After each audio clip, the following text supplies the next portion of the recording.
one of the first concepts I wanted to talk about was the positional 3-bet and what kind of hands we're looking to 3-bet in single draw.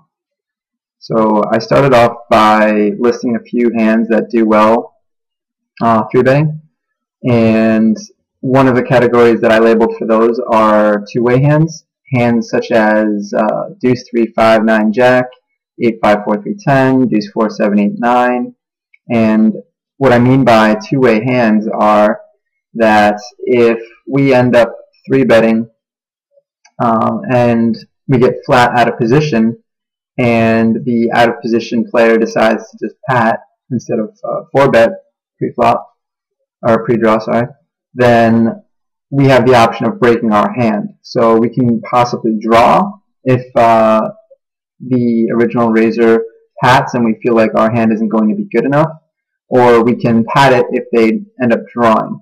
We can also decide to break our hand if we get flatted behind us, making our hand a lot more vulnerable when it's multi-way, therefore looking better to break it. So, for example, if we have a hand like deuce 3, 5, 9, jack, and we 3-bet a middle position open from the cutoff, and the button flats us, then our jack is going to be in pretty bad shape 3 ways, especially if the button is going to pat behind.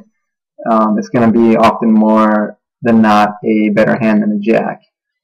So playing two-way hands are always going to be more valuable than playing hands that you cannot break. For example, like 10, 9, 8, 7, 2 or something like that.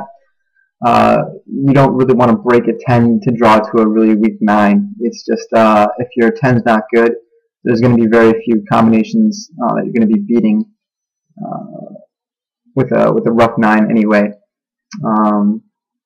And all sorts of different hands. Obviously, you don't want to be drawing to straights very often, so if you have a hand like 3, 4, 5, 6, 9, then you're really stuck with that 9. There's no way you can really break it to draw to an 8.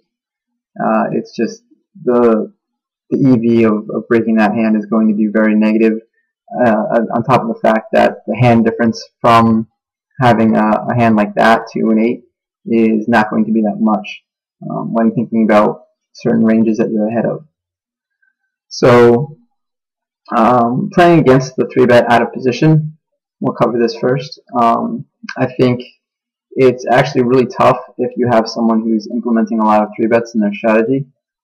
If they're loose aggressive and in position and constantly 3-betting you, I would suggest to tighten up. It's going to be very similar to PLO. For those that know PLO strategy, that if someone's 3-betting you constantly in position, then it's going to be best just to simply tighten up your range for opening.